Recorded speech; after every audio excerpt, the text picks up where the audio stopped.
Inertial confinement fusion is a type of fusion energy research that attempts to initiate nuclear fusion reactions by heating and compressing a fuel target, typically in the form of a pellet that most often contains a mixture of deuterium and tritium isotopes to compress and heat the fuel.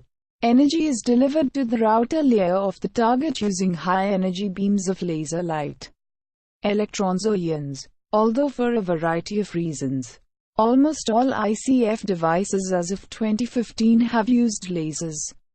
The heated outer layer explodes outward, producing a reaction force against the remainder of the target, accelerating it inwards, compressing the target. This process is designed to create shock waves that travel inward through the target.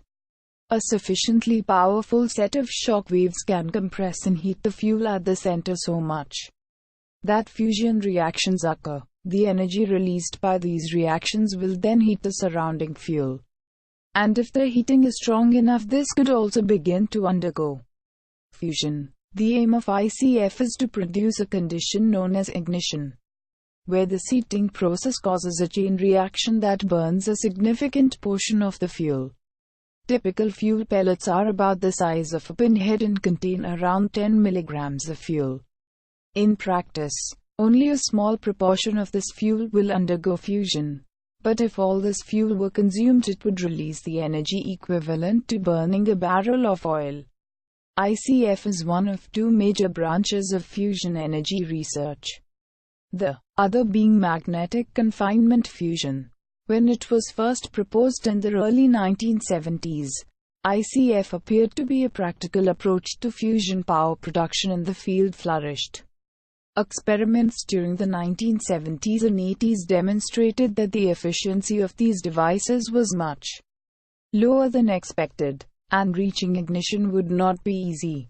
Throughout the 1980s and 90s, many experiments were conducted in order to understand the complex interaction of high-intensity laser light and plasma. These led to the design of newer machines, much larger, that would finally reach ignition energies. The largest operational ICF experiment is the National Ignition Facility in the US. Designed using all of the decades-long experience of earlier experiments. Like those earlier experiments, however, NIF has failed to reach ignition and is, as of 2015, generating about one-third of the required energy levels. As of October 7, 2013, this facility is understood to have achieved an important milestone towards commercialization of fusion, namely, for the first time a fuel capsule gave off more energy than was applied to it. This is a major step forward.